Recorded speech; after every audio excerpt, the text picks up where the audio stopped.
Welcome to the Single Father Podcast with your host, Father DZ, where we talk about the joys and challenges of raising kids on our own. Join us for inspiring stories, practical advice, and a healthy dose of humor as we navigate the ups and downs of single fatherhood together. Follow us for the latest episodes, behind-the-scenes content, and a community of fellow single dads. Relationships, parenting, mental health. Let's vent together. All right, Andy Heller, I am very happy, very, very happy that I got you on today's podcast. I was actually really excited to speak to you because when you sent over your digital book, I was reading it through, and it couldn't have come at a better time for me. Awesome. I don't want to say sorry or I'm happy, but I'm glad that I can be helpful, Father DZ. I know, right? it really came at a time where I needed it, though. And interviewing you is a great pleasure of mine. I'm officially a big fan. Thank you. I wanted to see for the listeners who may not be familiar with you, if you could tell me a little bit about yourself and you have a book, and I wanted to hear a little bit about your personal experience with divorce and how it led you to become an expert on co-parenting. Fantastic. So I'll give you my story in about 2 or 3 minutes, so we can save most of the time for questions that can help your listeners. Love it. But my story will hopefully give some context. So, ladies and gentlemen, I am just a normal businessman. I've run successful businesses. One of my businesses is I teach real estate around the country. I've been an investor since 1990. I wrote 2 best-selling investment books about 20 years ago, and I swore I would never write another book in my life because it's a real project. Particularly, I'm a perfectionist, so it's just not something that I wanted to ever do again. Right. So. About 9 years ago, I had myself, I have a divorce that was, had a lot of speed bumps, like many of us do. And a bit about me, a couple of things. When I'm stressed out, I don't sleep a lot, and I take notes. And writing notes is kind of my stress management tool. So when my mom was passing away and she was in hospice, I started to write, and my notes evolved into an article that got picked up in 5 newspapers around the country in the Mother's Day after she passed. So I'm going through my divorce, and I'm doing the same thing and writing notes. And since I'm not sleeping a lot, I'm reading a lot of books about divorce and helping people out. Right. And my wife at the time, we're getting divorced. We're sitting in a co-parenting session, Father DZ, and the co-parent counselor said, "You guys got a lot of stress going on. You could benefit from a therapist." So I said, "Okay. I don't have a problem with that. I'm open-minded to anything that can help me. I've got the time. I'm not sleeping a lot. Yeah. But I want specifically a therapist who deals with divorced men." So I got some names. I met this lady, and she was amazing. Okay. Now, one more thing about me is I'm very pragmatic. I'm that guy that's a glass half full, very compromise-oriented. I thought that I was in control of my emotions. I've run successful businesses. I make 20 decisions a day. So things would be happening with my ex-wife. I would walk into different sessions. I say, "Okay, this is what happened, but don't worry. I thought it through, and this is what I'm going to do." And she would go into therapy, speak, and say, "Well, Andy, it's really good that you thought it through. You're clearly in touch with your feelings, but you're not going to do that. You're going to do the opposite." Right. And I would sit and I would listen. I can give you an example when I'm done, if you'd like to kind of put this into context. It's a co-parenting example. Absolutely. So I was amazed at how many times my gut instincts were wrong. And the powerful impression it left me with, Father DZ, is the degree to which I was emotionally compromised and unaware of that. And it was affecting my decision-making abilities. And the loser there was myself and my children. Yeah. So I recognized, oh my God, we men don't realize how much, and it's not men, all of us getting divorced don't realize the degree to which we're not able to make good decisions. So by this time, I'd read all these books. I looked at my notes. I'm like, oh my God, there's a gap in the divorce book space, and I've got notes that can fill that gap. Now, so in short, most of the books are written by therapists. They're written by divorce attorneys, judges, mediators. I'm none of those things. I'm just a guy who had his own divorce. And so what I began to do is I began to interview these experts. So my book is a compilation of the counsel. So rather than call me an author, I'm the organizer in chief. I organized and took all this great advice, and I organized it into a best practice manual with 46 different tips and strategies of issues that we are likely to encounter, not just getting divorced, but also most of my counsel is around co-parenting. Right. Okay. So it's valuable if you're years after being divorced so that you can land in a better spot for you and your children. And the last thing I'll say before I pause is that where I saw the gap is divorce is an experiential journey. And during this journey, you're going to do some things okay, some things good, and a lot of things horribly wrong. And you recognize many of these mistakes in the rearview mirror. But the problem is you need that counsel on day one, not day 300 or 400 or after 3 years. Oh, yeah. So what my book does is I take these 46 different situations that you're likely to encounter, most of those, and I arm the divorcee with these tips on day one with the sole purpose of landing in a better spot. And not just for yourself, but more importantly for your children. So that's my story. I love it. I love it. And thank you for doing that, by the way, because I know a lot of people will benefit from that. That's amazing. Andy, could you tell me because I'm curious as well. And the reason it came at a good time is because you speak about how sometimes your gut instinct was wrong. In my latest episode, which got released today, I was talking about how things with my co-parent. We when it comes to the love of our child, we do that great. My daughter is nurtured, she's loved, she's cared for. However, it's hard to say that we co-parent very well because in general, we kind of just don't really get along, and we aren't on the same page. And like I said, the fundamentals are there. We love our daughter. She's cared for. She's loved. There's no, your mom's this, or your dad's this. But it's hard because I felt like we were on just a trajectory that it will never change. And then at the very last second of me recording that episode, I get a message from her mother saying, "Hey, Layla swallowed a magnet. I'm taking her to the hospital."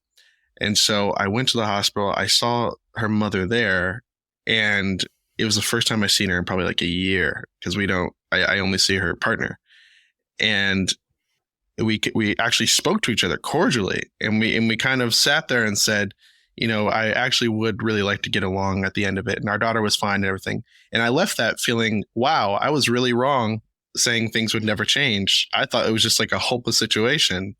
And I wanted to ask you, what are some of the misconceptions that people have about co-parenting, and how can they avoid them? And have you ever had a situation where, someone like me is so certain about something, and then, maybe it's just their own personal ego, or I don't know what it was getting in the way of me thinking it would never change? Well, I'm going to be kinder to you. First of all, it's not your ego. It's simply you're coming out of a tsunami. Many of these divorces are coming out of a tsunami. And we kind of get mentally stuck in that moment. It's not hopeless, Father Deasy, and to all of you guys and gals that are listening, the good news is it typically gets better. Mm-hmm. And one of the reasons I wrote my book is there are steps that you can take to accelerate that process, because it is an optimal situation that you can speak to your former spouse, and you don't have to go through a third party, or you don't have to avoid topics that are really ideally you want to be talking for the benefit of your children. Right. So, one of the things I can, the takeaways I in all these interviews I did with these dozens of couples that went through their divorce is that everybody's complaining about their former partner. He's complaining about her. She's complaining about him. It's so, and the thing that I would say to you, probably one of the most powerful takeaways from my book, is that we divorcees cannot control what our spouse is going to do or not going to do, or former spouse. Right. You can only control yourself. So I'm not sure how far you got along on the book, but one thing about the book, the counsel and the advice is unilaterally based. What that means is that there are things that we can do ourselves that do not depend on a reaction or response from our former spouse, but these are designed to result in him or her changing their behavior on how they work with us. They don't all work. They don't always work, but typically a lot of these, if you can change and basically bring this new strategy into how you deal with your co-parent, typically the result will be an improvement. I can give you a great story that does a better job than my explanation. And this was actually the impetus for me writing the book. Sure. So I talked about how I went into with the therapists, and a lot of times I left with different advice. So this is before I decided to write the book. We had a situation, probably one of the biggest co-parenting snafus is swaps. Okay. And you have a framework for co-parenting for custodial exchange, time. But then, okay, Aunt Susie comes in town last minute on your ex's time, and you want to switch dates so that the kids can see Aunt Susie. These things are going to happen all the time. Right. So I had made a request. Right. I had made a request that I thought was completely reasonable, and the answer was no. Okay. Then I got a request from her, and I said, I'll get back to you. Because I had a session with my super uber therapist. I go in there and said, okay, let me tell you what happened. I asked this. It's a fair request. She said no, to spite. She asked me. I said, I'll get back to her. I'm going to go and I'm going to say, okay, look, we're each asking for a fair request. I'm going to say yes to you. You say yes to me. And that's how we need to co-parent. And that's consistent with the way I approach things collaboratively and compromise oriented. And I thought my thinking was really logical. Yeah. So, and I'm condensing an entire 15-minute session to 1 minute. But what she basically said is, no, Andy, you're not going to link request. You call her and say yes. If her request is reasonable, if you can accommodate her request and the kids benefit from their request, those three things, you're going to say yes to everyone. And you're not going to link. You will find in most cases, Andy, within a couple years, her behavior will change. So again, this is an example. Quid pro quo, you mean?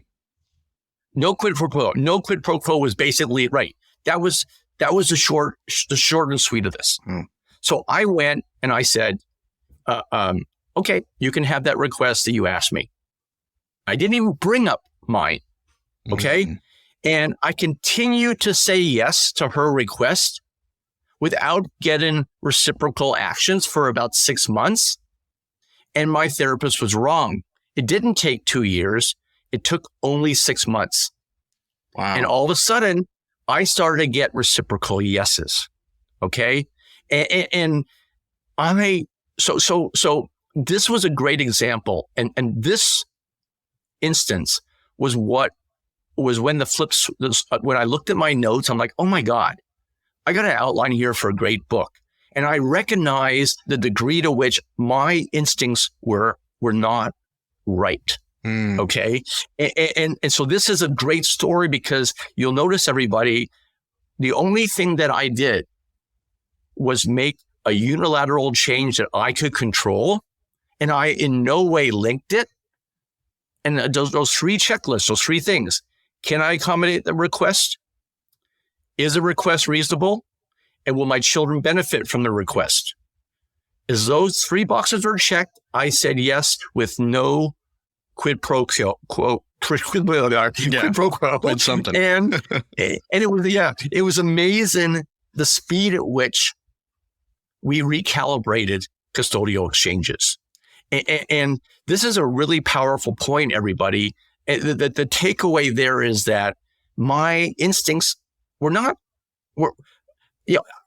to to me, it was really reasonable. Let's just do a trade.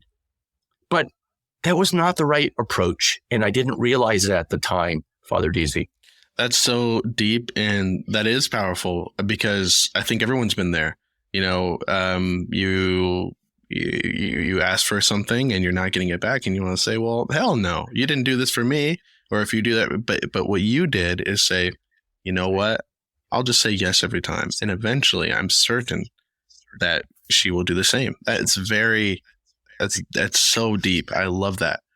You know, in your book, you mentioned how one applies business skills to divorce negotiations. Could you give me an example of that? And could you also give me an example of kind of like a solution to improving communication with your ex, either before or after the divorce process as well? Because sure. Yeah, please.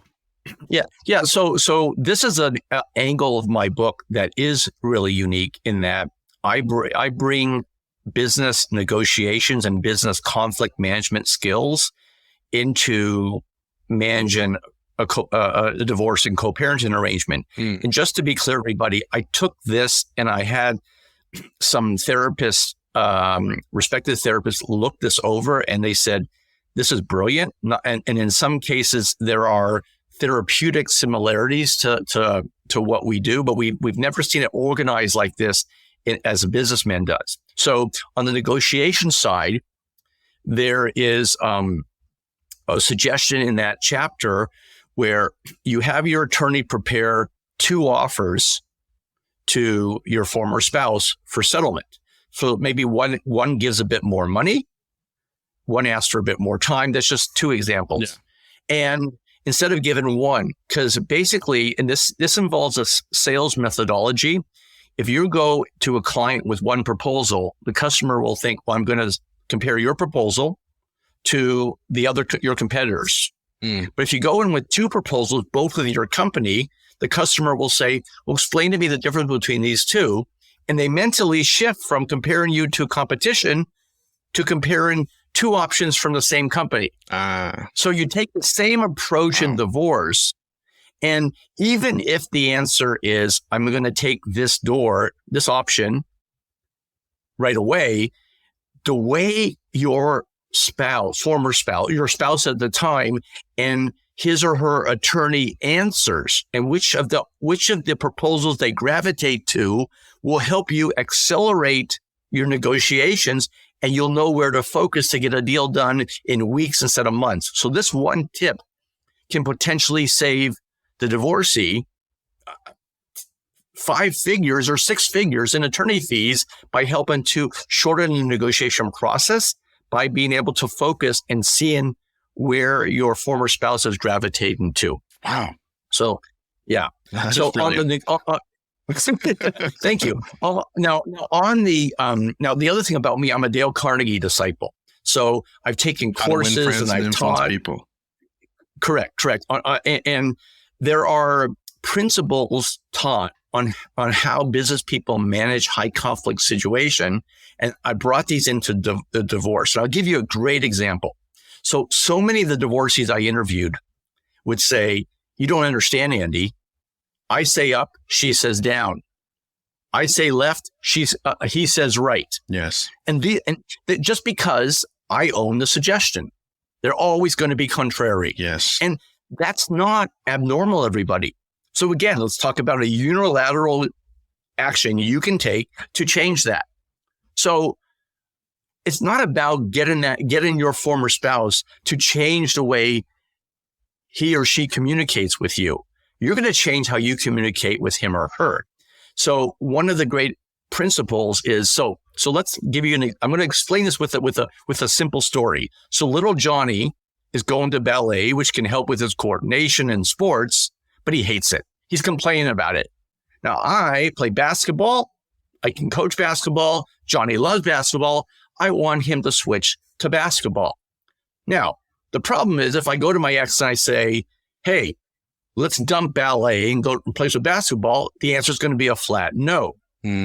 So the way you change the texture of your communications, everybody, and you stop, it's like playing poker. You don't show your hand. You do not divulge what your preferences are ever.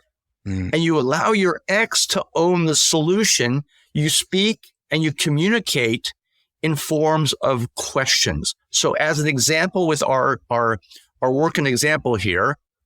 So let's say, Father Deezy, you and I are married or formerly married, whatever. And I say, Father Deezy, I have the biggest problem in my home. I'm just getting complaints about ballet. I bet you're getting the same thing. I would love to hear what your suggestions are. Boom.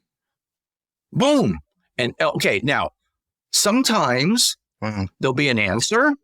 Father Deezy's, I'm getting the same complaints, but I think it's good for him.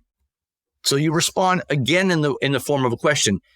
Father Deezy, I completely agree. I think this is great for him, but however, I really would love to bring the temperature down in my home. These complaints are not helping him get settled in. I bet you're having the same experience. What do you suggest? And you keep coming with this game. And sometimes it's not done in one email exchange, but maybe 2 or 3. But the goal is to get your ex to come to a solution that is either at or close to what you want to do. Wow. So maybe the answer is, well, I don't want them to leave the ballet, but I'd love to.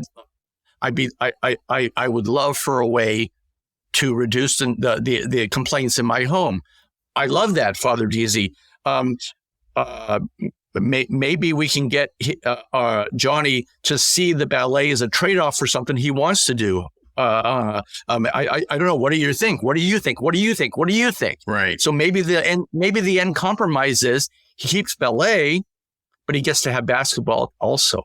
Wow. Okay. So amazing. Yes. So the point is you, and this is, I will say this to everybody, it's not particularly easy to change the way you communicate, but people don't like being told what to do. Again, This comes there. There's a foundational human relations point there. People don't like being told what to do. And there's certain people you really don't like being told what to do from. And the number one, top of that list, is your former spouse. Yes. So recognize that and let your former spouse own the suggestion. This tip will not work every time, but it works a lot.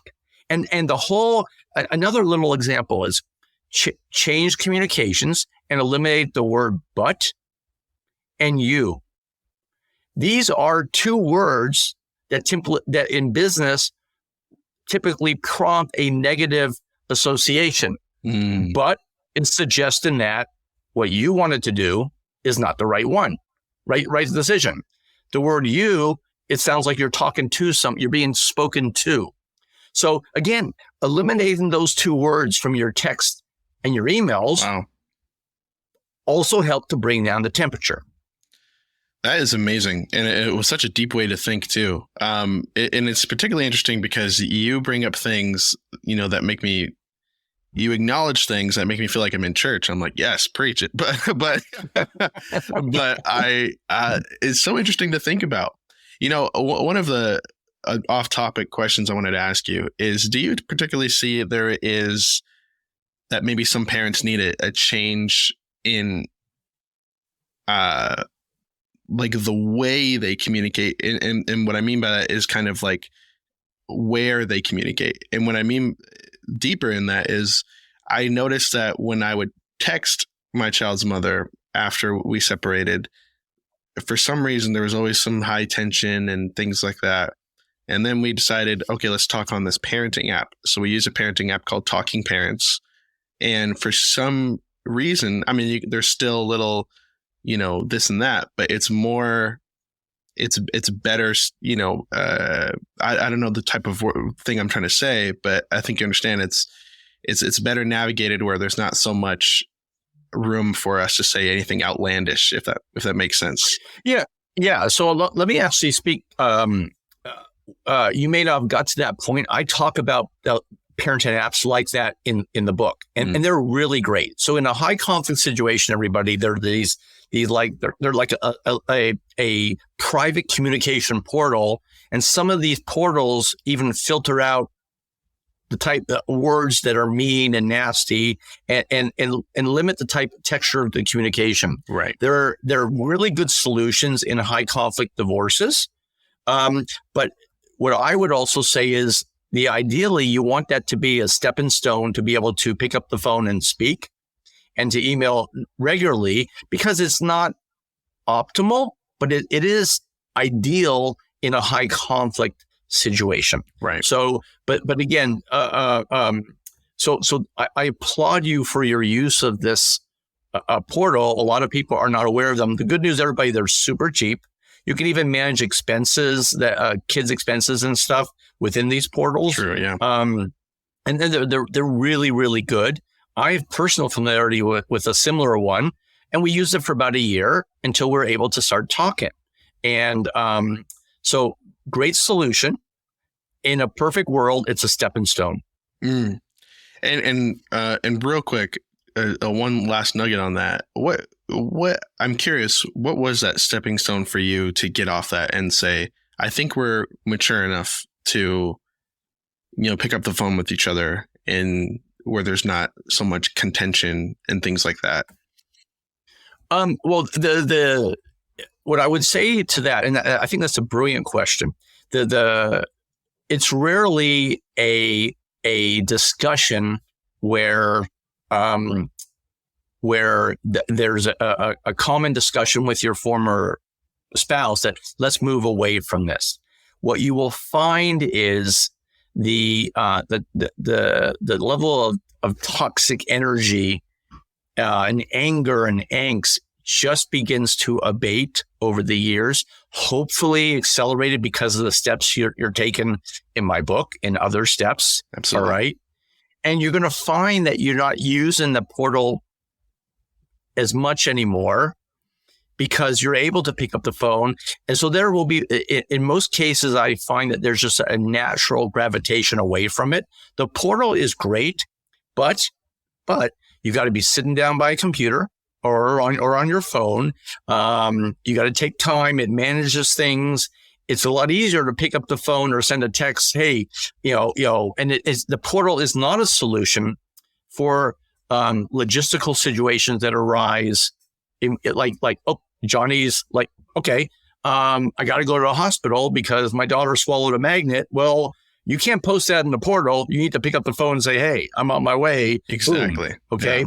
So the portal has some limitations.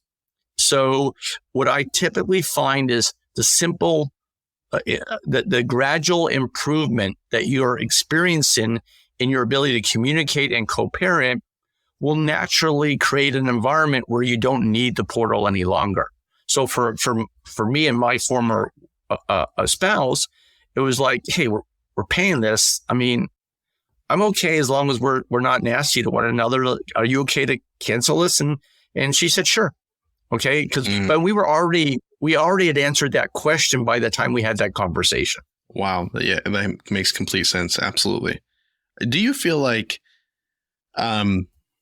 that some of the reasons that can get delayed is because I always tell people this. I said, it's interesting being a co-parent, because it's something that it's a surreal experience to say, hey, we're breaking up because we no longer want to spend another moment together. And it's surreal to say, well, now we have to spend the next 18 years together in some fashion. I imagine that, from the people you've spoken to in the interviews that you've done, do you feel like that's often can be something hard to heal from? Because there's usually some healing process without a child. You can break up and then you can kind of go about your separate ways. And now with social media, you can block each other. There's so many ways to remove yourself from a person, but being connected by a child for the next 18 years or so, I imagine that can be kind of hard to heal from. I know it has been for me, but I was wondering, what have you learned from other experiences and people you've interviewed? Well, I'm not sure if that's so much a question. I think you answered it perfectly. I think it is a situation that is highly, the way I would, my reply, Father DC, is that it's divorce is a highly unnatural situation because you got a girlfriend, you dated, let's say 2 years, and you don't want to take that next step, you break up. Yeah. All right. Yeah. You limit your connections with common friends. It's a very easy thing to control and insulate yourself. Even if you're in pain, it's easier to insulate yourself. It's impossible to do that in a divorce because you have these kids that will bind you with that person for the rest of your life. Very true. Yeah. Okay. So it's just impossible. So the solution is to try to get to a sweet spot in co-parenting, establish certain boundaries, because you're probably going to get a new partner at some point, and try to come to a working relationship. It's very similar in the business community to having to work with a colleague that you frankly do not like. Yeah. Yep. You're not going to leave your job. That colleague is valuable to the company for what he or she does. Very true. And you guys don't like each other, but you both have to deliver work for the benefit of the company and keeping your darn job. Great example. So it's a very unnatural situation because you are uncoupled, but you're connected. So this is where I think using skills you get from my book, from your podcast, from other sources, everybody, to get to a point where you guys can improve your co-parenting. You don't have to like that person, but you have to arrive at a place where you can co-parent effectively, because your children will lose if you cannot do that. And I will also say it is not easy in many cases. Yeah. Because you're hurt, you're emotionally off. Sometimes there are affairs, there's abuse, and it's really, really difficult, which is why you can't do it by yourself. You've got to bring in the counsel of experts and to help you get to a point where, given the nature of your situation with your ex, you can have a working co-parenting arrangement. Can you, I know you go over it a little bit, but how can parents help their children navigate the emotional and practical changes when it comes to divorce? One of probably the most powerful advice I give in my book. Look, fortunately, I own businesses, and because I own my own business, when I got divorced, I had the autonomy that some don't have, where I could go see a therapist during the day. Yeah. Because I can work 5 hours at night. Okay. Right. Not everybody has that or has it as easy. Although today with Zoom, you can typically manage this stuff during lunch hours. But the number one advice I would say around that for your children is this. The honest, cold, hard facts, borrowing a statement from ESPN, is you cannot both be the disruptor and the healer. You are disrupting their lives by making a decision and a choice to get divorced. And I'm not saying it's the wrong choice. I'm saying it is disruptive to a child's life. The child needs their own advocate and sounding board.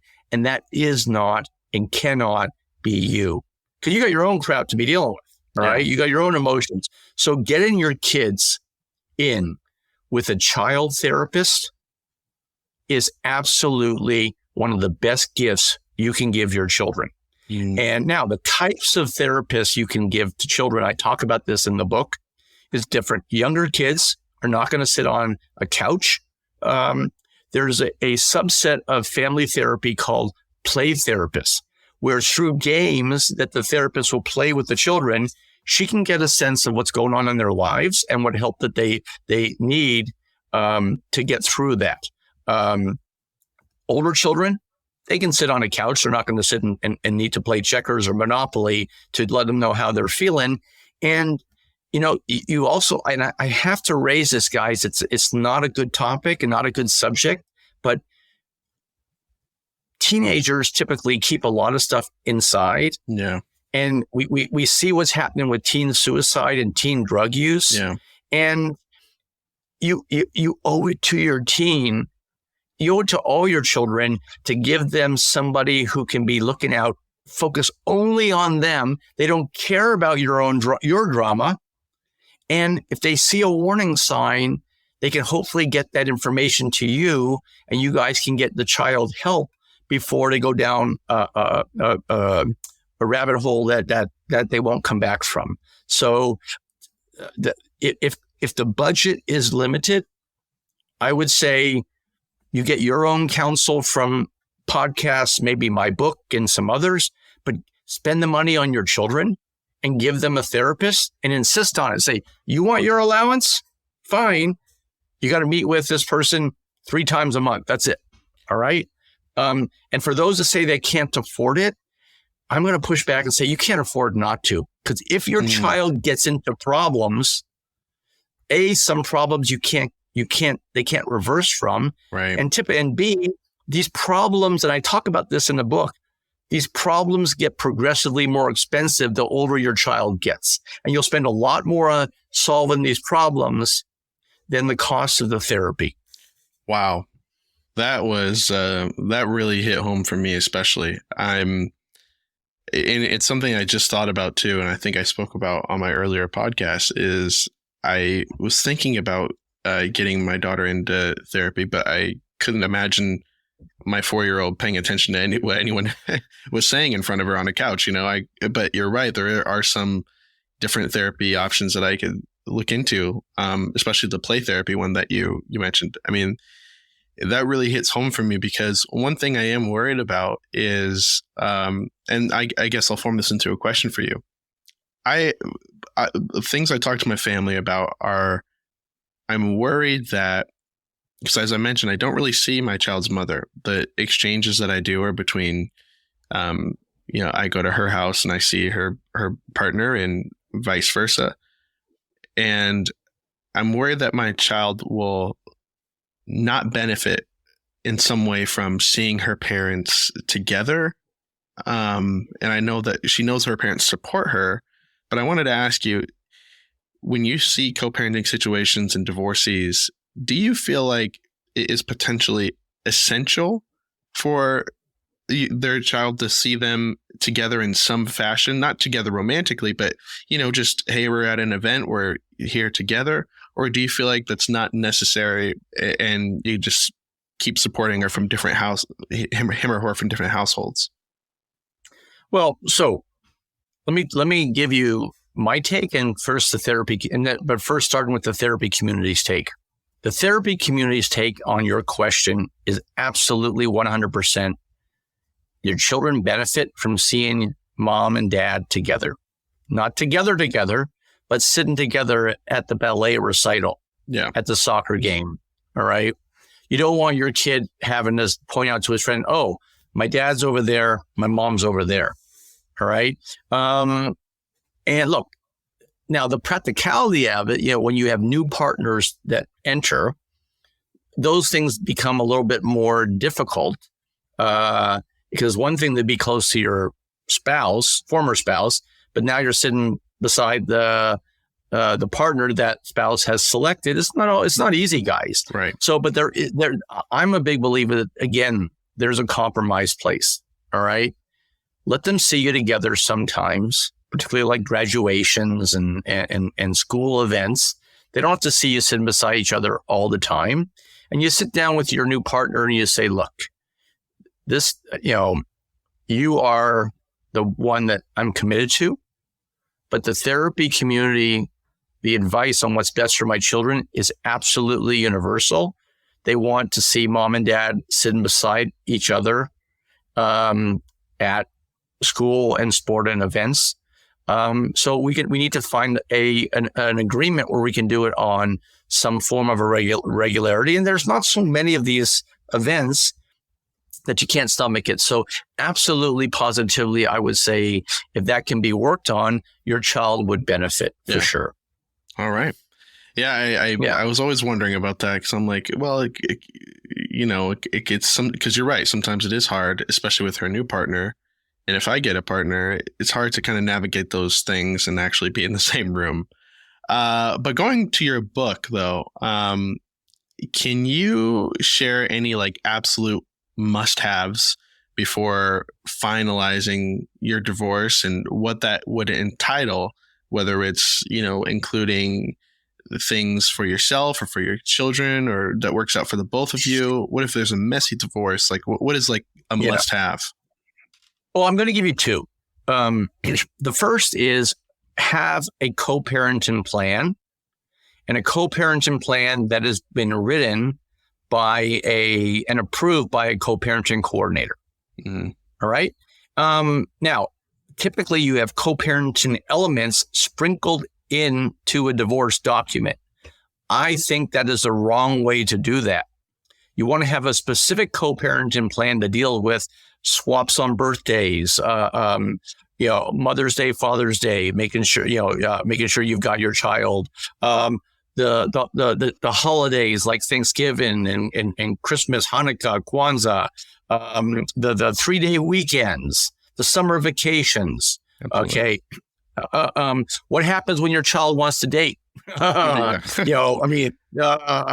You're fortunately much farther from that than where I am, Father D. My daughter is 17, but that day will come.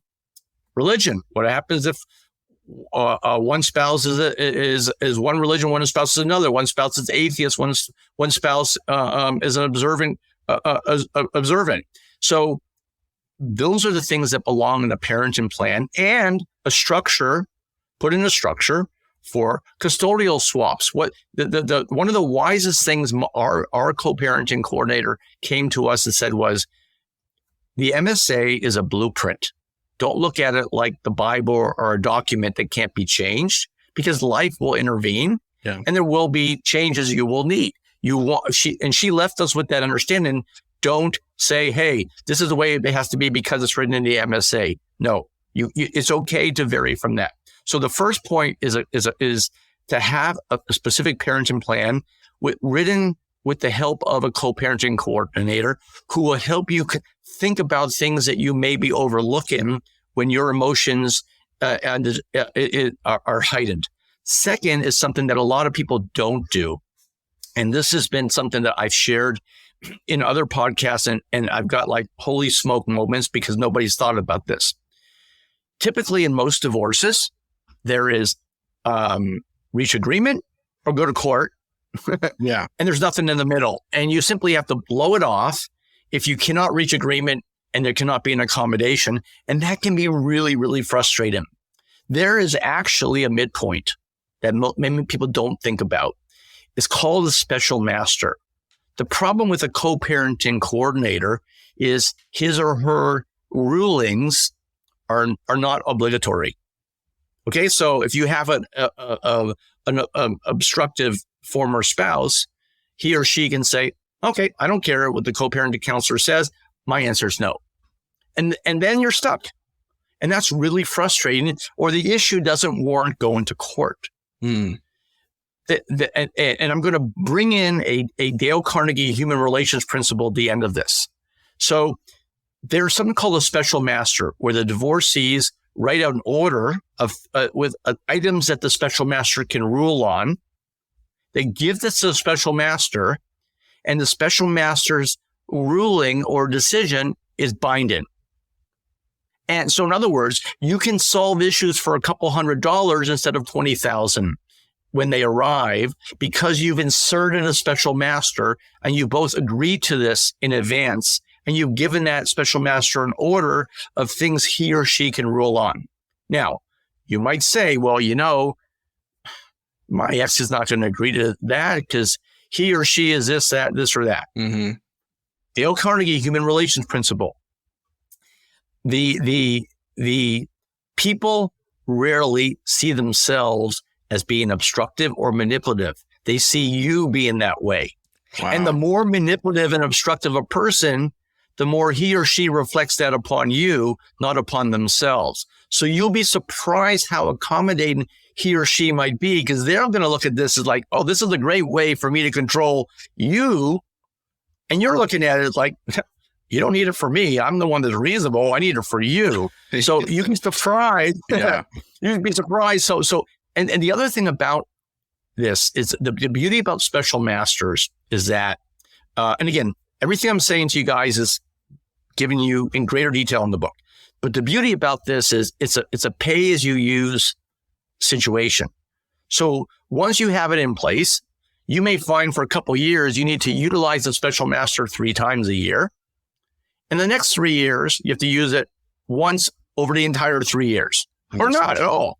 Yeah. But the fact that it exists there, the other part about this is that having a special master will result in amazing peace of mind, because you know that your co-parenting efforts and it cannot be obstructed unreasonably. And just knowing that exists there's a check and balance to your spouse other than going back to court. That's going to allow your blood pressure to come down. That's going to make you a better parent.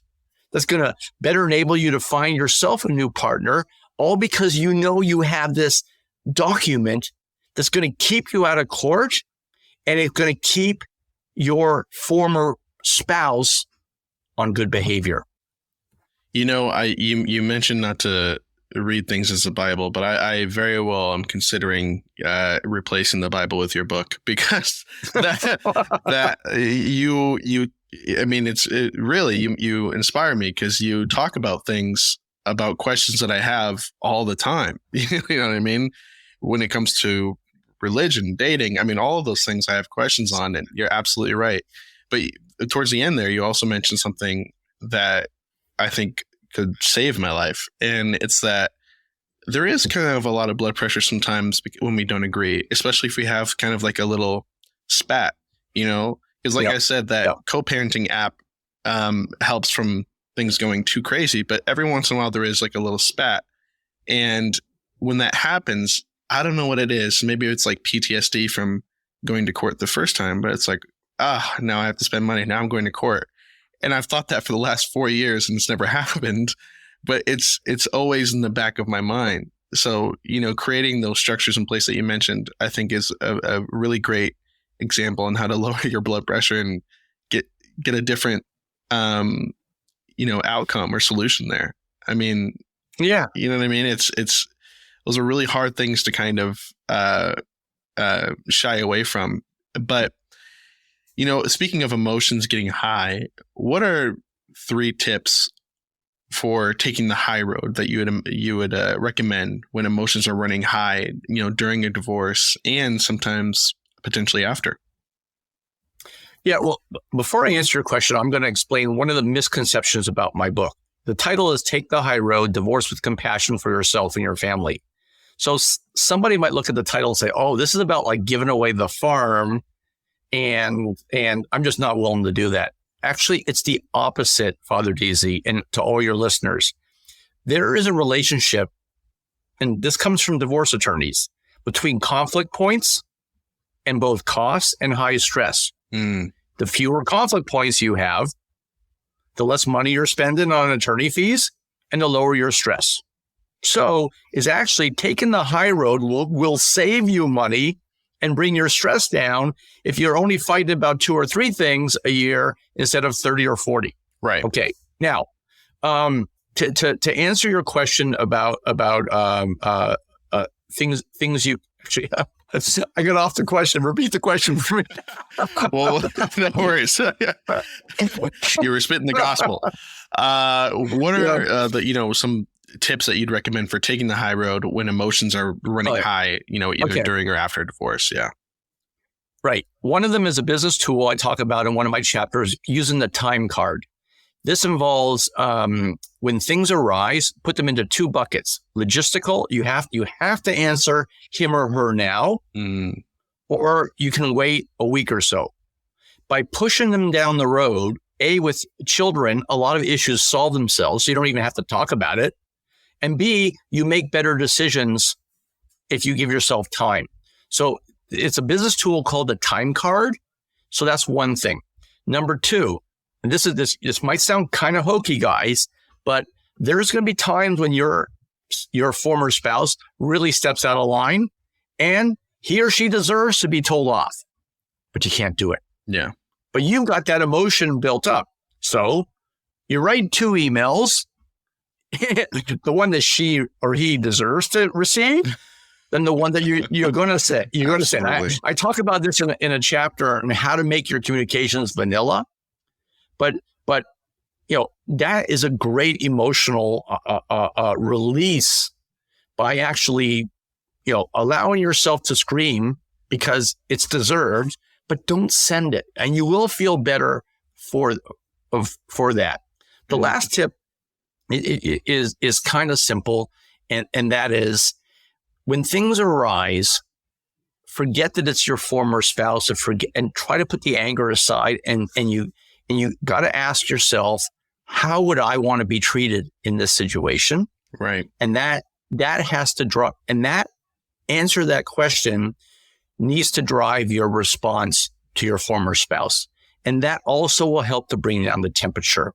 And I will say again, this isn't always easy. And this is why, I try to lay out the tools to help with that. But these are 3 of the tips that I would offer. That's really amazing there. Especially because I can't imagine how many of us parents out there have replied right away and regretted it. When if just waiting, maybe you thought of, first of all, how many people in general just thought of a different response maybe 2 days later that they should have said? So the time card is one of the most powerful business tools. We human beings make better decisions when we have time to emotionally process things. Yeah. And particularly in divorce, punting and dealing with things a week later that don't have to be replied to at that time, you're going to have better responses, make better decisions, communicate better, and that's going to have an exponential benefit on your co-parenting relationship. This podcast is sponsored by Keys AI. Guys, if you're single or struggling with dating, I think you're going to be very interested in what I have to say next. If you've ever used a dating app, you know that they're a huge pain. But what if I told you that there was a virtual wingman that worked on every dating app? That's exactly what the guys over at Keys AI have built. Keys AI is your virtual wingman that suggests exactly what to say to land your next match. I've used Keys AI on Tinder, Bumble, and Hinge, and let me tell you, it is an absolute game changer. I won't even use dating apps without it now. If you want to start getting more dates immediately, then download Keys AI for free at thekeys.ai or search Keys AI in the App Store. Guys, what are you waiting for? Download this app today. This episode of the Single Father Podcast was created using Podcastle. Podcastle is truly the simplest software solution for creating your podcast. From studio quality audio and video recording to simple and intuitive editing to AI-powered features like one-click background noise removal and even voice cloning. Podcastle has you covered to make podcast creation a breeze. It really is an amazing all-in-one platform for audio and video content. You can give it a try today at podcastle.ai. All right, guys, before we continue, I just want to let every fellow podcaster tuned in right now on one of the best podcasting tools I've been using. So if you're like me and you've been spending hours on creating content for your show, we're talking show notes, timestamps, episode descriptions, articles, you name it, then Decipher AI is something you're definitely going to want to try. It's a new AI tool that just launched last year, and it's made content creation crazy easy for me. With Decipher AI, all you need to do is upload your episode transcript or audio to generate high-quality, engaging content for your podcast within minutes. No more hassle of researching, writing, and editing everything yourself because Decipher AI does all of the heavy lifting for you. Decipher AI creates episode summaries, segment descriptions, and even pulls quotes from your episodes so you can get content creation done in half the time. The best part? Guys, it's completely free, 100% free. Try Decipher AI for free today by signing up at www.decipher.ai. I gotta ask you, if you have you had any, you have a daughter who's 17. Have you had any experience of? I think one of the uncomfortable things that I'm going through is I do allow, we allow when our daughter's not here, we call her from the other home, right? And while my daughter was on the phone with her mom and her partner, he referred to himself as Dada, and it took me off guard, and that is a time where I waited and I consulted literally everyone, my friends, my dad, my grandparents, and I said, I don't know how to respond to this. And my friends were saying, even if you did tell her, there's what would really change? There's nothing that would happen. And, I told her very respectfully, I said, hey, I'm a little uncomfortable. I'm not all respect to anyone, but I'm a 50-50 dad. Like, I'm in her life. I don't have her one day out of the year, or one, I'm in her life and I'm Dada, right? I felt uncomfortable. And she said, it was a somewhat polite response, but it was basically like, hey, he's been in her life for 2 years. If she chooses to call him Dada and blah, blah, blah. I think you know where I'm going, but basically it was kind of, it is what it is. And I felt still uncomfortable and defensive about it. It's one thing accepting a new someone in my child's life, but when, terms of endearment get called, like such as Dada or mom, have you had any experience with that, and with all the people you've interviewed, or personal experience, and how someone can go through that and kind of take the high road in that situation?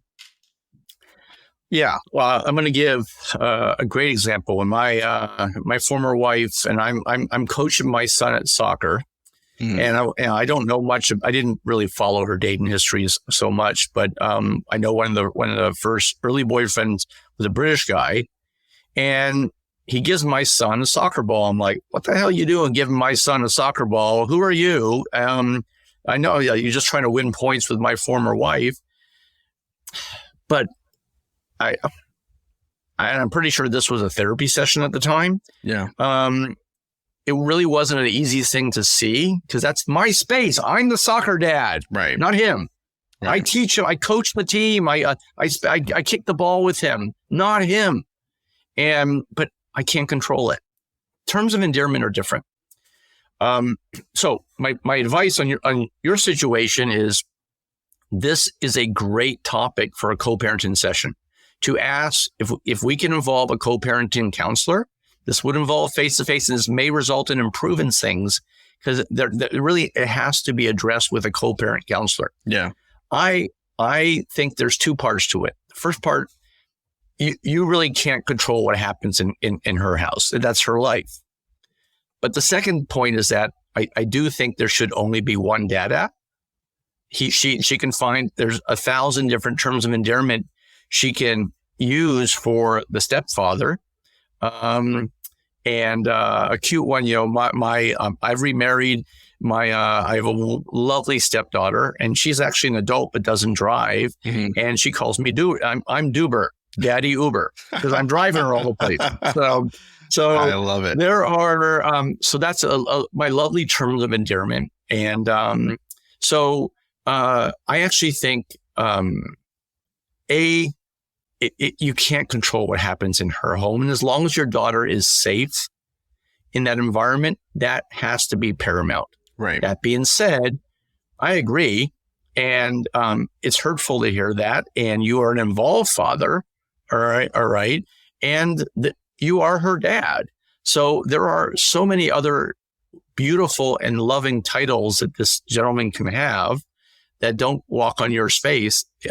So I would say this would be a topic. Now, I would not address this myself. I think this needs to be done with a third party.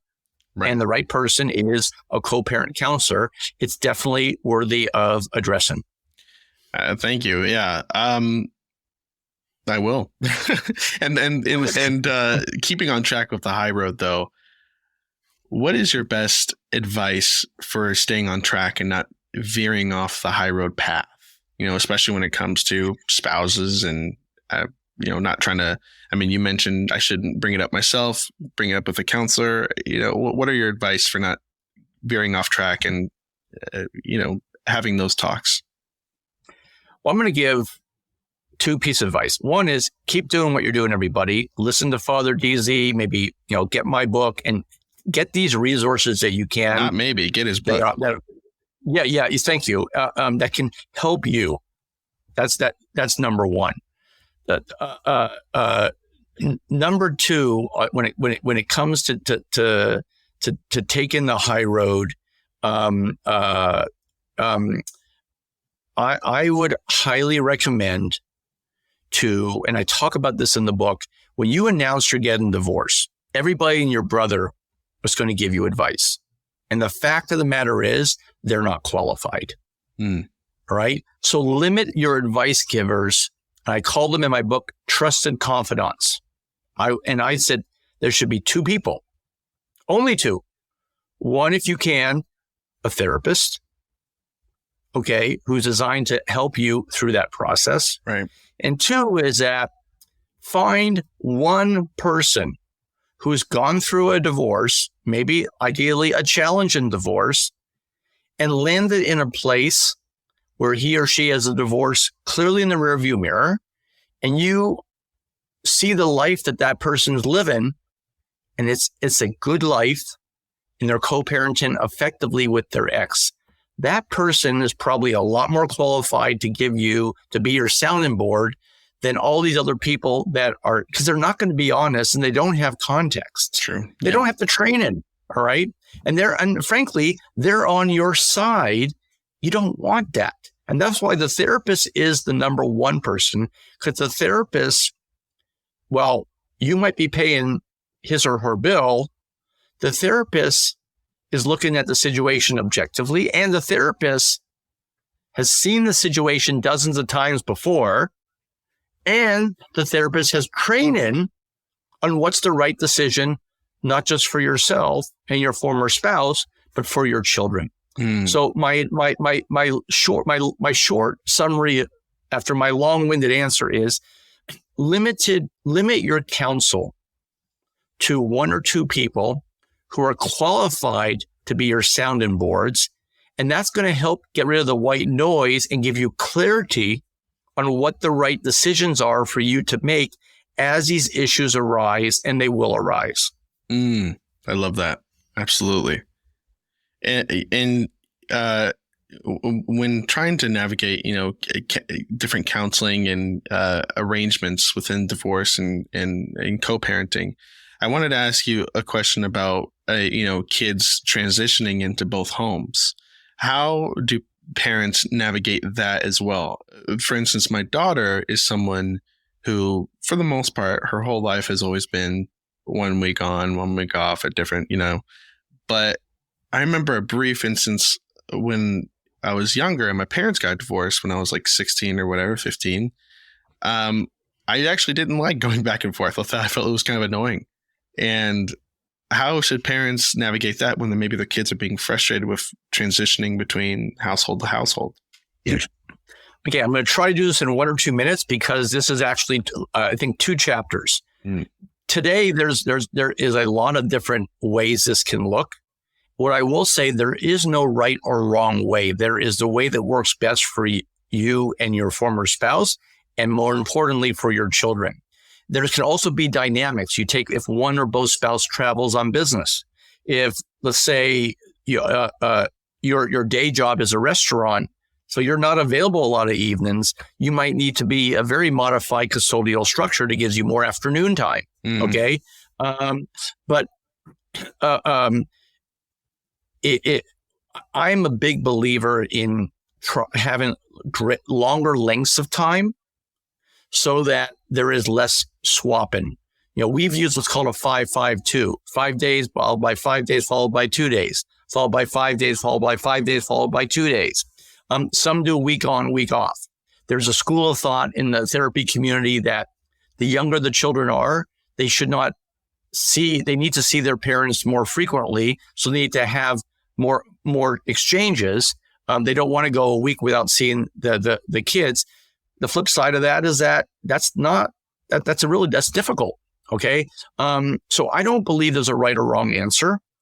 I think the bigger picture is that the kids get to see both parents regularly, and you work out a structure where there's quality time that works, that reacts to whatever the parents' jobs are. And one of the things I talk about, funny, I just did a Facebook Live message about this to my Facebook group about the importance of geography and trying to be close, like within 5 or 10 minutes of where your former partner lives. And that's going to make it easier on these swaps. And also, it's not going to make it's going to, you don't want to be that parent where you are a half an hour, 45 minutes away from all of the friends and the birthday parties and the soccer practices. Because you're eventually going to lose custodial time because you're going to be the inconvenient parent. Absolutely. So addressing the logistics of geography is really important. There is a new, it's a fairly creative custodial solution that where there is a common home where the child stays in all the time, and the parents go to separate places or their non-custodial apartment, so the child never moves. Now that's not always manageable because, like, I want to put a picture up of me and my new girlfriend, but right. But if I'm going to share this apartment with my ex-wife, that's not going to be something that she's going to want. So, but that is happening in some communities. It's a fairly new structure where the child stays in a family home. I've heard of that, yeah. And the parents are inconvenienced. So there's lots of different solutions. I think the big picture point is the kids need to see the parents regularly, whether that's week on, week off, or 5-5-2. Those accomplish that. And to me, that's a big thing. I'm not a big believer unless business travel intervenes where they don't see a parent for 2 or 3 weeks. That's not very, that makes it difficult on that parent to establish a home where the kids feel comfortable there. I absolutely agree. And that family one, the family home is very interesting, but I imagine it makes for an interesting breakfast. I don't know. Yeah. I love speaking with you. And I just have a few more questions because I just like talking to you. I want to really talk about divorce for the people who are actually divorced, who are fans of the podcast, maybe be fans of yours. And I'm just going to ask you just a few questions, if you wouldn't mind, Sure. In specific relation to divorce. Who gets what from what marital home have you seen? Or just like when it comes to, I mean, I can't imagine coming in together with a lot of things and kind of navigating, splitting that. I imagine that causes a lot of ambiguity or frustration. Yeah, so I'm trusting that your answer is not about the home itself, but more about the possessions. Correct. And there's an entire chapter in my book that talks about this. And what we do in this chapter is we take the things that are in the home, and we have the divorcee put them into 3 different buckets or 3 different categories. So that helps the divorcee process. So there's a strategy for this bucket, a strategy for that bucket, and a strategy for the 3rd bucket.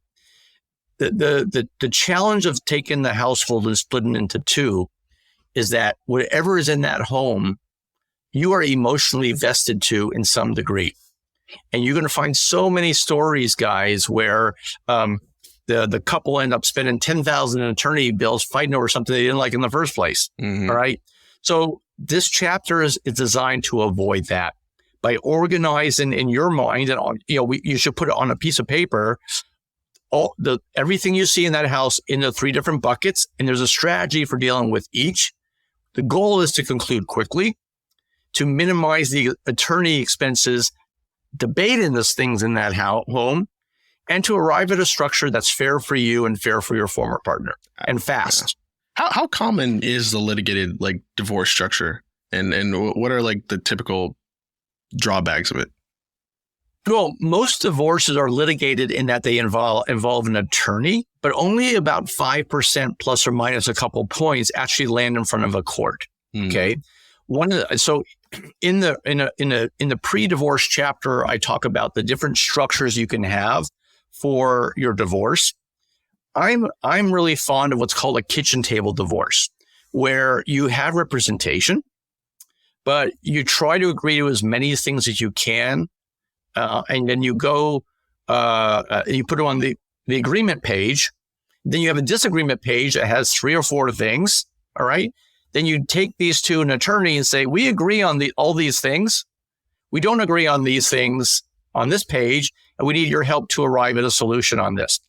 So, and the kitchen table divorce it is a category, and there can be many variations to how and the level of discussions that occur with your former spouse and how involved or not involved the attorneys are. But the goal here, guys, is to arrive at a settlement without going in front of a judge, yet still having the counsel of an attorney that helps you make sure you don't do something that you regret. Okay. So, there's collaborative divorce, litigated divorces and sub variations, there's mediated divorces. And kitchen tables can eventually go to mediation. Kitchen tables can end up in front of a judge, but they typically don't.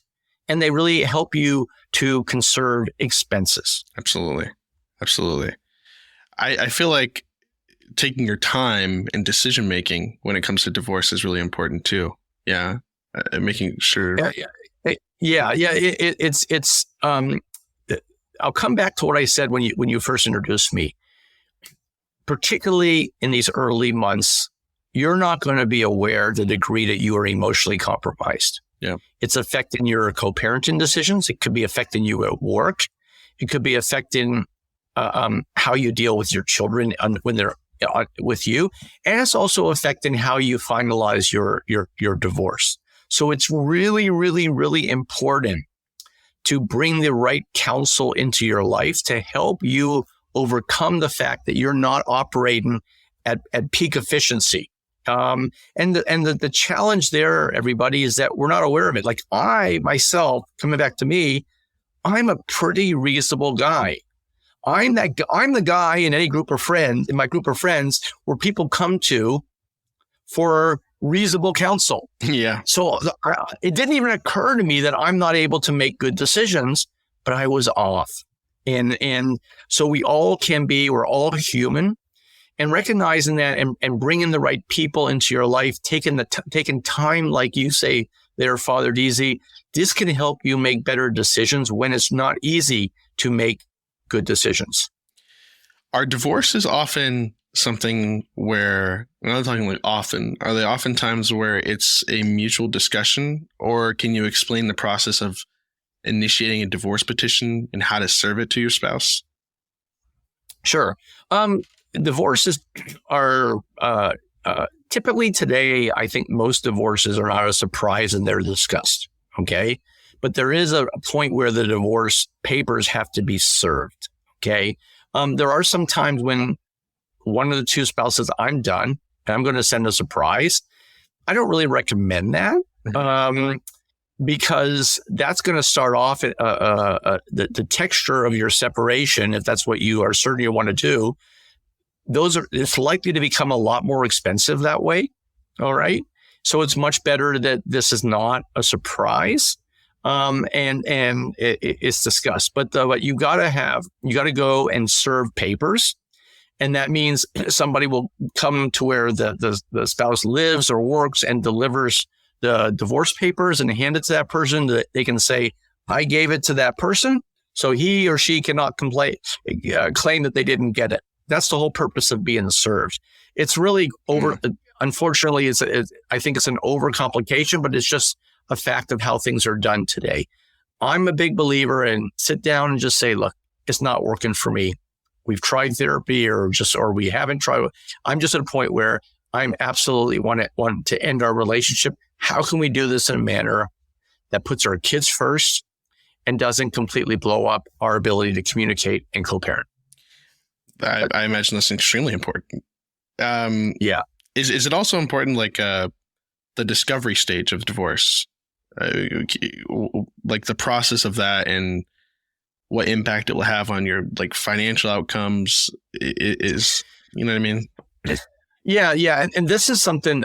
There's something a friend of mine said in my book that, and I don't believe it, but I wrote about it because I think it's important to state this. That he was of the belief that in the discovery process that Father Deasy is referring to, as the financial part of your divorce is concluded, you've got to show all your assets, even the premarital assets. Okay, this guy's belief was that because when an attorney sees that, they'll just make sure you settle just before it's over. So it's almost like showing an attorney how much money you have to work with.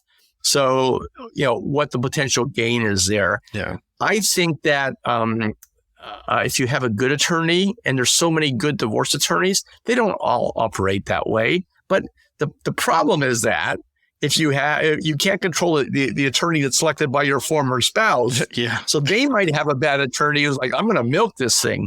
So the discovery stage does require showing, but this actually comes back to, remember that tip I talked about giving 2 settlement offers?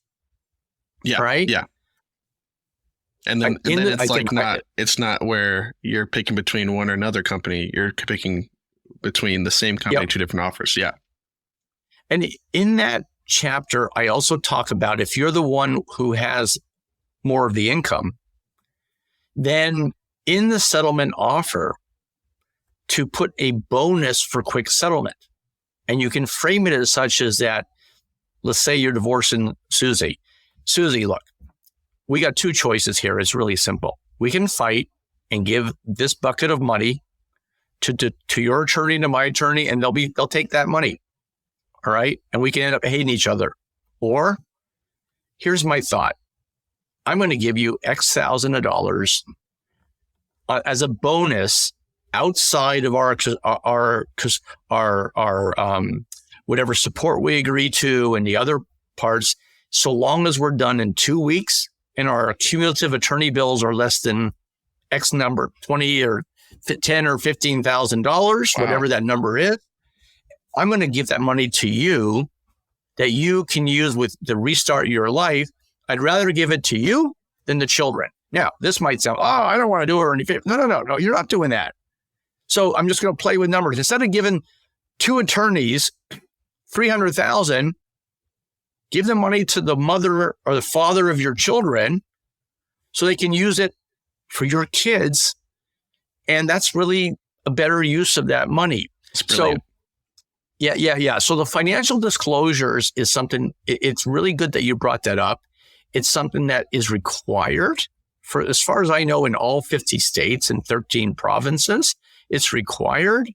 But there's ways to address that, get in front of that and go into your former spouse and saying, or your spouse at the time and saying, look, let's keep this money in the family instead of giving it to attorneys. Here's my thought. Here's a quick settlement bonus.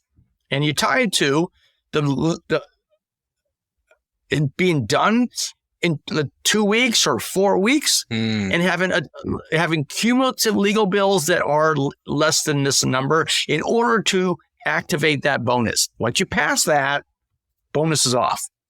So I think that's brilliant. That makes a lot of sense. So this is actually one of the tips in my book that I'm getting some really great traction on and response. And it works, guys. It works a lot. And it's everybody wins with that. Well, it's smart. And it's smart. Most good attorneys are fine with that. They'd rather do a great job helping you settle fast and conserve your funds so that you can send them 5 or 6 more clients after. Most good attorneys are like that. But again, not all are. So that way, a bonus offer like that will be a way for you to speak to your former spouse, not your attorney. Absolutely. I think that's really, really smart and something that everyone should keep in mind. I took a lot of your time today, but I just have a couple more quick questions in relation to your book. Some things I just thought about. Page 47, and it reads, "The Need for Speed." What is that about? Okay. Before page 47, we help the reader try to categorize their marriage. Okay. Is my marriage broken? Is my marriage stale? All right. So at this point, you've determined that your marriage is broken. Mm-hmm. The need for speed means that the faster you get on the backside of your divorce, the faster this new chapter in your life begins. You don't want to be that divorce. And some of these interviews, they were 3 years, one family, they were 15 years before they actually finalized their divorce. Wow. Okay. So the faster you get on the other side of that, the better it is for you to repair your life and become healthy again. And I will say this. So my hope is that all of you are listening who are getting divorced or got divorced, that you will eventually find good new partners. Mm-hmm. Okay. Maybe you said, look, I'm in no rush, or we're sharing insurance, whatever, blah, blah, blah, blah. Okay. Let's hear again, cold hard facts. Some of the best women out there that could potentially be your new partner, they're not going to give you the time of day until you're divorced. True. You may try to explain it all you want. Well, the reason why we're staying married is because of insurance or this or that. The bottom line is that's just not going to work. Yeah. Bottom line is you're married. So now it's not going to restrict all women, but it will restrict a lot of them. And frankly, I understand where they're coming from. Okay. Yeah. Same thing with men. I had a date when I started dating again, I remember what she said. We got together, and I would always speak to my dates that I might meet online because I want to just filter out. I'm running a business, and I can't afford to spend tons of time on this, but I'm lonely. All right. Mm-hmm. So we met, and I remember she said, "Oh yeah, I'm separated," and I was at that time separated. Okay, but I was living separately. All right, truly separated. But she was explaining, she said, "Oh yeah, well, he's upstairs, and I'm downstairs, and we have different floors." Yeah. And then during the conversation, she said, he really wants to get back together. And I said to her nicely, I said, "Okay, look, if you told me on the phone when we spoke that your separation is defined as living in the same home and your husband wants to reconcile, I would have said, look, you seem like a really nice woman, but let's connect in 6 months, not now." Right. This is too early. My point here, everybody, is that the need for speed is about once you've made the decision to get divorced and that's the right path for you, you want to be that story that gets it done in months, not years. Right. Absolutely. And why is that, by the way? Why do people drag? Because I see that in movies all the time too. And personally, I've never been divorced myself, but why do people drag their feet with not pulling the trigger on divorce? Not signing the papers. What's the main reason for that? There are a lot of reasons. Some just are lazy. They don't get around to it. It's like, okay, their lives are separated. Then they look at the divorce instrument as being the final nail in the coffin. Not the final meal. Yeah. There are times there's obstruction from one of the two parties. Okay.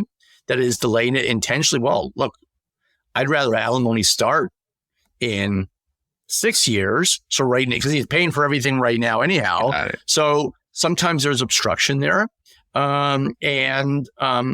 Sometimes there's a perceived benefit such as insurance or taxes. But my point is that it's not worth it.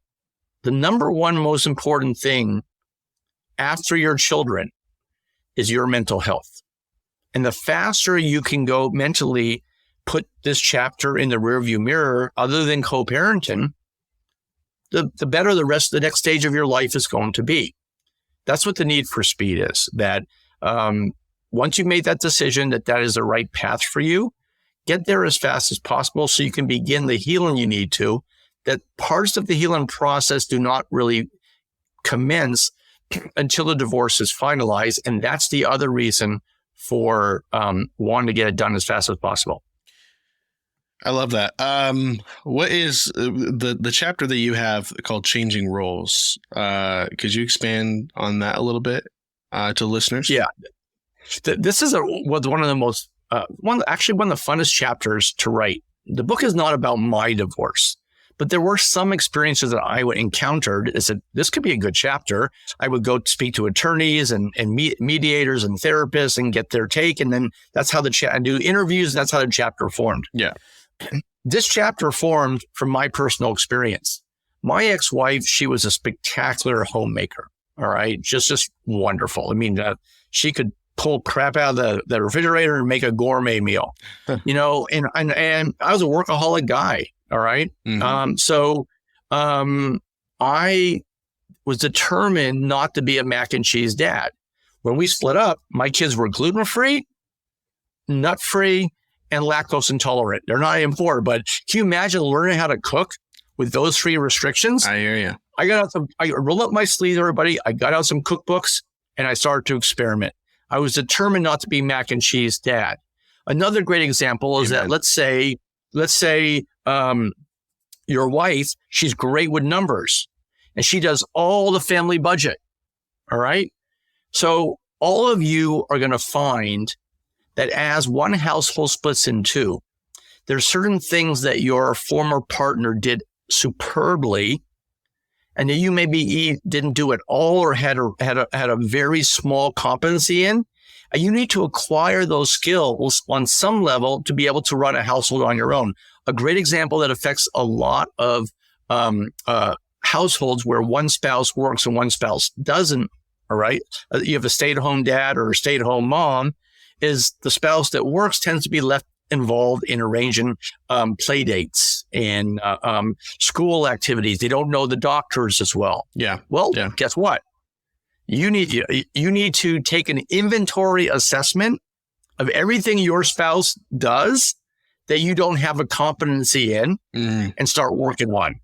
And that's what I mean about changing roles. And the solution there, everybody, is recognizing and coming up with that list of things that you got to acquire competency in, and then coming up with a plan in each. I talk about in the book, going to meet with, calling your accountant and saying, look, my wife, she's amazing with numbers. We're splitting up. Will you give me an hour of your time and help me with balancing a budget and maintaining a family household budget? I need some basic advice. All right. To go and taking a cooking course. All right. Calling these parents and saying, hey, look, we're splitting up, but I want to have you guys over for dinner so you can see me parenting on my own. We can get to know each other. It's not just going to be my former husband. I was working, and now I'm going to be working and being a primary caregiver. I want you to get to know me too. So the beauty about most of these things in changing roles, it's not a difficult process to acquire that competency, but recognizing you need to is really important. Absolutely. Which is so true, by the way, because after we split up, I'm like, I have no idea what her doctor's name is. We just always go. And I resonate with you on mac and cheese dad. I'm like, I refuse. I'm going to try my best to learn how to cook, and ordering HelloFresh and things like that and putting it all together. So yeah, I completely agree with you. That's fine. Yeah. And that's a great solution if that's in your budget. So, and the other thing that these steps do, everybody, is they bring the stress level down, because you recognize you're not dependent upon your former partner. You can handle these things on your own. Okay. Absolutely. So, all right. So it might be a situation where your former partner still takes the kids on 75 or 80% of the doctor visits, but you know the doctors. If there's an emergency on your watch, you know what to do. You don't have to call your former spouse first. Absolutely. Oh, you have made me so happy. Really. I mean, it's nice talking to you. What it is a single father podcast, and I'd be remiss if I didn't ask you, what are some advice that you may have for newly singles getting back into the dating scene? And please, you have to assure me, single fathers are at least more common than people give them credit for, right? Right. Well, certainly, I mean, I wrote the book. I'm a man, and my book is intended to be unisex, but I'm a guy, and I cannot escape the fact that I put trousers on in the morning. Right. So I have a couple big pieces of advice there, guys.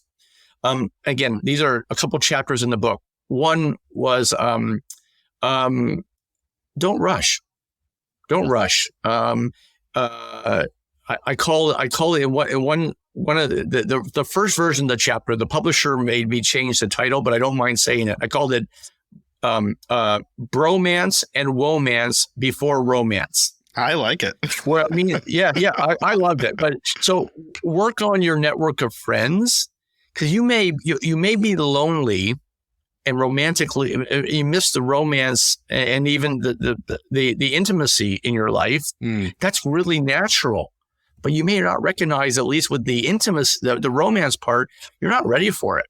So one of the advice I give in that chapter is, so what was recommended there is, so let's say you're a guy, call people in your world and say, look, I'm splitting up with Susie, and we tried, but I'm splitting up. I'm not quite ready to date yet, but I'd like to be introduced to friends of yours that you might know, ideally other divorced men who've gone through the process, so they speak my language, and they've landed in places that are really good. So there's an example in that chapter where this one dad did that, and he had a whole new network. All right, so he wasn't ready to start dating yet, but by the time he was ready, he had a whole bunch of new friends. He was meeting women through those friends, and it was healthy. They kept him busy. He wasn't sitting at home moping that, oh man, it sucks, I'm not going to never meet anybody. Or he wasn't going online on Match.com before he was emotionally ready, but he wasn't busy socializing in a manner that was perfect for that stage. Right. And the last thing I would say, guys, is it does get better. Yeah. I talk about in the book, divorce is a marathon, not a sprint. And over time, it'll be easier for you to date. It'll be easier for you to emotionally welcome somebody into your life. And just keeping yourself busy in those initial months of separation, putting new things in, join a bowling team, join a cooking class. These are things that can bring social elements into your life that don't yet have to be dating. And you may be surprised that dating will come from this because of somebody you're meeting, because of these things you're taking in and certain when you really weren't ready to date. Absolutely. I love that. Any quick thoughts on dating, with a child and introducing a new partner to your child? The first thing with a child, I would say, an entire chapter I deal with when's the right time to introduce. Yeah. Okay. And the advice I give in my book is that if you see yourself with that person 2 years in the future, and you've been with that person at least 6 months, it's okay for your kids to meet them. Okay. But I'm a big believer in both of those two boxes being checked off before the kids meet your new partner. Absolutely. I agree with that. So where can people find your book? Where can people purchase your book? And what are some final thoughts that you want people to take away from your book? Sure. In terms of the easiest thing to do on my book, everybody, is to go to Amazon.com. I'd love a review. Is Take the High Road, Divorce with Compassion for Yourself and Your Family. We have a website, www.takethehighroaddivorce.com. So those are the easiest ways to get the book and stay engaged. My big picture message, I'm going to kind of repeat what I said earlier. My title infers it's about, just compromise everywhere and give the farm away. And that's the attitude to take. that's not what my book is saying. My book is saying is that the fewer things you have to fight about, the more money you're going to save, the lower your stress, and the healthier you and your children will be on the back end, which is where you want to go. And it's not easy to take the high road. It's not easy to always make these right decisions. And my advice would be, besides getting my book, is to continue to attend podcasts like this and to recognize that I'm going to do the self-help things that I need to help me land in that spot where I can be a great parent to my children or child, and that eventually I can go and find a new partner. I love that. I really do. Andy Heller, this has been not only cathartic but informative. I mean it. I was really moved by everything you said, and it's interesting speaking with you because as you were speaking, you kept bringing up things that I often thought about. That you answered all my questions in a way where I feel like, oh, I'm healed now. I can move forward. Thank you. I'm humbled. What I would say is, I feel like I'm going to talk to you for another 2 hours. If you want to have me back, I'd love to. Love for you to be back.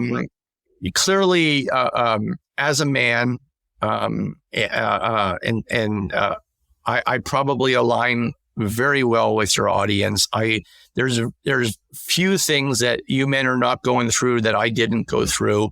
And that's why I wrote the book. And I think the last thing I would say to all of you is that I'm not somebody on a book tour. I'm not, this isn't my job. I have a great career. I wrote this book because I had these experiences. This is an 8-year project I worked on this, guys. I wrote it that if I have the counsel that can help 100, 200,000 men and women get through this process easier, and it can be a really painful process, then it's my pay it forward time. And so this is why I wrote the book, Father DZ.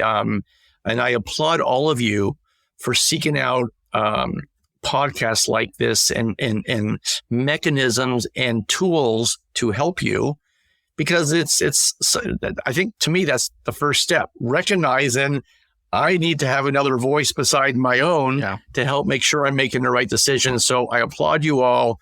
I'll come back anytime you want. And I'll say to you guys, it will get better.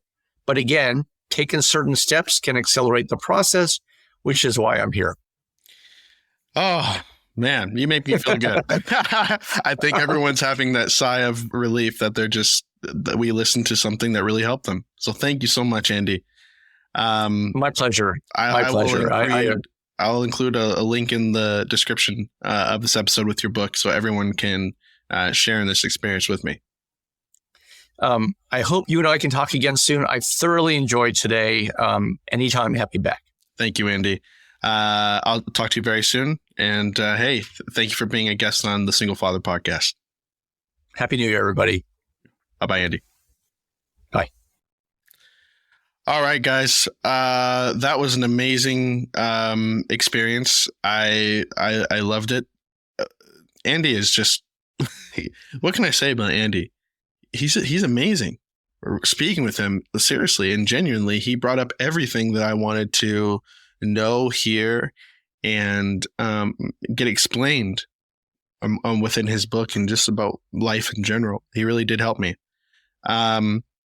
Please go follow Andy Heller. Go to his book, download his book, share his book, read his book. I really feel like it helped me with a lot of things that maybe I'm currently going through, or just, I don't know. What can I say? I'm kind of blown away by that conversation. I really am. Guys, thank you so much for being here and listening to the Single Father podcast. I'm your host, Kendall Donaker, aka Father DZ. Please go like, subscribe, and share this episode and the show in general. If you like the episode, if you're just here for Andy, I hope you guys can tune around and leave a review and follow us on social media at the Single Father Podcast on Instagram, Facebook, YouTube, TikTok. I hope we can have you guys' support. Our website that we just launched is the singlefatherpodcast.eventpack.org. It'll be in the link in this description. Thank you guys so much for just joining me today and sharing in this really cathartic experience that I had with Andy Heller. And I will definitely hope that he comes back on the podcast again. This has been amazing. What more can I say? We usually go into the segment where we do mailbag, where I answer fan questions. However, we did go a little overboard this episode, so I'll save all of your questions. I'll do a double one next episode.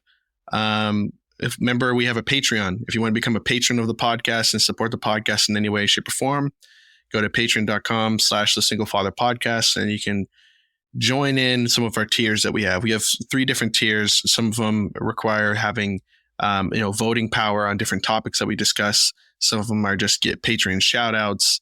And some of them's some really cool stuff, like including to our Facebook group, our private Facebook group that we have where we just support each other.